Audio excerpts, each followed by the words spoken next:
Good morning, everybody. It's me and Neal Bob. What's up? We're doing a little crappie fishing. We're actually having a little competition between myself and Neal and Winters and Nathan over there in the other boat. They're over here. I don't know if you can see them real well. I believe they're going to be losers. We actually have our whole limit right now, and it's best 6 fish, but I think they're a lot bigger than their fish probably. I mean, we'll give you a little look here. We've got a lot of crappie. There's some on our tags that we're going to weigh. We're going to have to shuffle around. We caught a lot of bigger ones, but we were just catching them. We didn't really have time to mess with them while the bite was good. So we're going to go see how they're doing. We're going to guess they do not have their limit, but we are... like 4 fish. Yeah, we're going to guess they got 4 fish. We're going to check in, talk a little smack, get in their heads, see what they got. How you guys doing? We got a limit of the tournament. We got our whole limit. Already? Yeah. We slayed them. We smoked them. But I'll give you a hint, it's just across the lake. I just don't know where your brush is there. There's no brush. Well, man, I'll hurry up with you, man. Yeah, I know. So I'm ready to weigh in. At 9:40. Well, let us go catch ours and we'll go back. Yeah, no, they're out in the creek, just suspended. There's one. Yep, short struck us, didn't he? Okay, first one. Put some pressure on him. Should I text him? Text a picture? Just real slow as you can. Any jigging? Nope. Don't add less action the better right now. Said pressure's on, boys. There he is.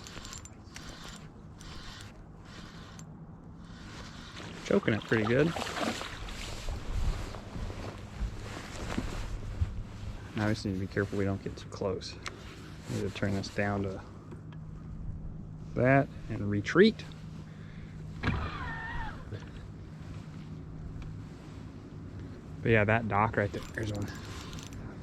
That's another healthy one. Oh, you're a real healthy one. We'll take you. Oh yeah, it's a kicker. Little guy though, I don't know if He's 9 inches at least. where is the river? Or you just know that? I just can look at him and tell, but yeah, he's probably here. I don't have my crappie cup with me, but I bet he's Okay. 9. So here's that. I'm gonna back us up a little. Right. There he is. Oh, he come off. Yeah. And there he is, followed up. I don't know what you think of this guy. I think we're just gonna have to sort through some fish later and find our biggest ones. Okay. Got our limit. Got him. Yeah, it just... Yep. He probably bumped slack in you, like towards you. Yeah. So it goes weightless. Like I thought I was just dragging brush. Yeah, there ain't nothing for you to get snagged on out there. If you feel anything, it's a fish. It's a nice one too. Another good one. Oh yeah, Neal Bob. Putting hurting on them. They're pretty shallow. Mm-hmm. Yeah, I wasn't letting it sink at all that run. There's a slab right there too. We're gonna have to do. Is there a way to rig that net up on that scale? That's what I was thinking. These were just the first ones we caught. Yeah, now we got to weed through and figure out what we want. Oh, here we got another monster back here, Neal. Take this. Check out that slab too. I'll pull out my big one. Yeah, it was like a $100 buy. I think you guys owe us ice cream or something. Lunch? Well. Case of beer? Okay, so you guys are surrendering? I think so, for the second time. Okay. Yeah, that's fine. Yeah, that's fine.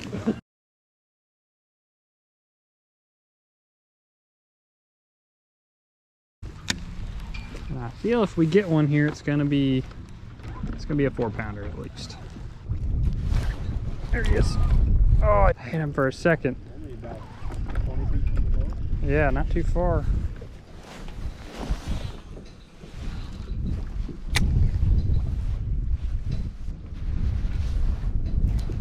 There he is. He's on. Maybe. He feels decent. Oh yeah, net. Got him. Yeah, boy! Oh, smoked him. Damn, that's a good fish. Alright, there's the first one on the A-rig. I had a bite earlier.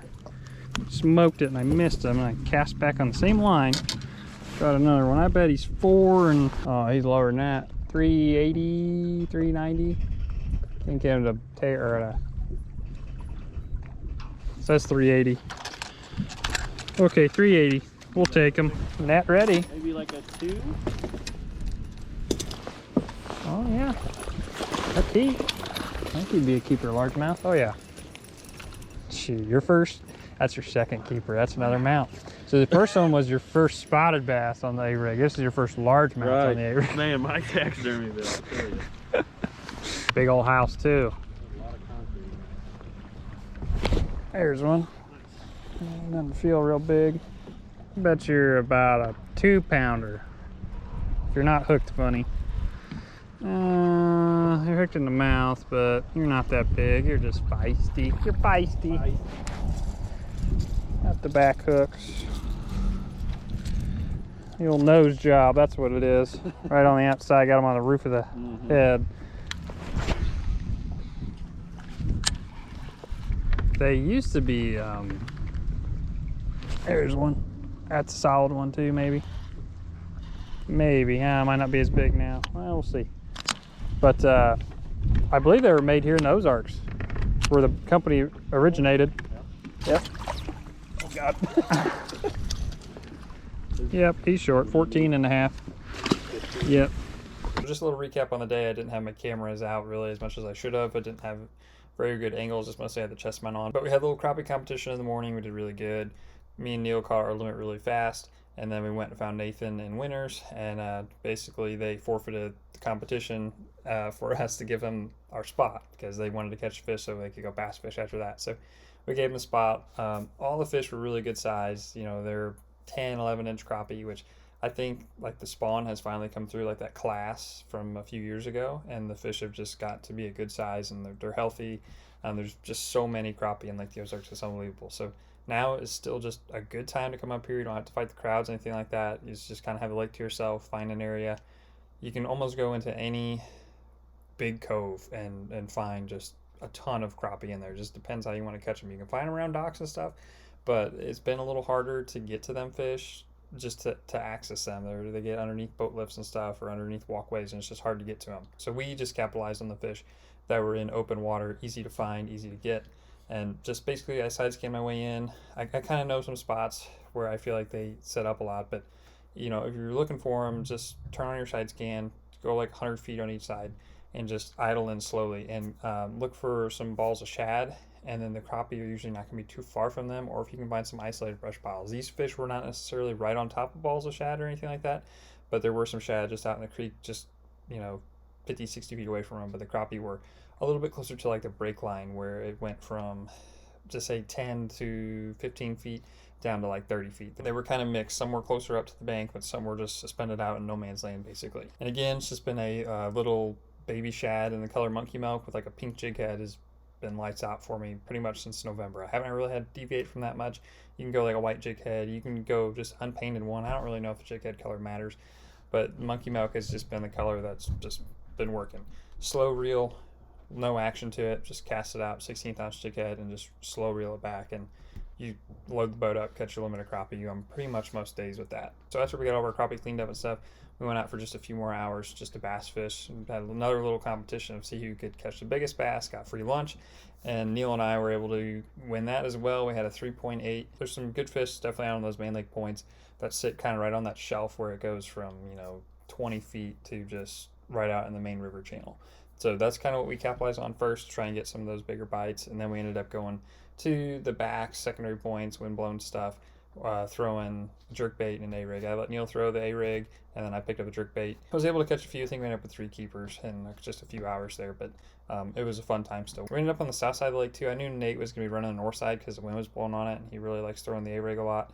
And generally that is what I would do, is capitalize on that side with the wind blowing on it. But I decided to try just the south side and see what we could get going on. The wind wasn't directly hitting all the points, but there were some because it was coming out of the south. If you can find the right pockets with the right wind on it, you know, you're still getting good wind blown points. But it did sound like the north side kind of produced a little bit better than the south side. But that's always something to keep in mind. Not saying you have to go to the side with the wind blowing on it to, you know, be successful. I'm sure there's some spots on the south side that day that were doing just as good, but we didn't happen to stumble across anything that was like super productive on that spot. And I think that has a little bit to do with it, of just getting that wind, you know, right on a spot that can kind of congregate those fish a little bit better and just get them a little bit more active, it seems like, on some of those points. So overall, still a good time to get out there. Bass fishing's been pretty good. I wouldn't complain too much about it, and the crappie fishing still been lights out. So if you can find some days in good weather, get out there, catch some fish. So thanks for watching, guys. We're trying to get some more content out here soon. I got a few ideas. I want to implement some more learning or like how-to stuff to kind of help some people out maybe that are a little bit newer to bass fishing. So we'll see you on the next one.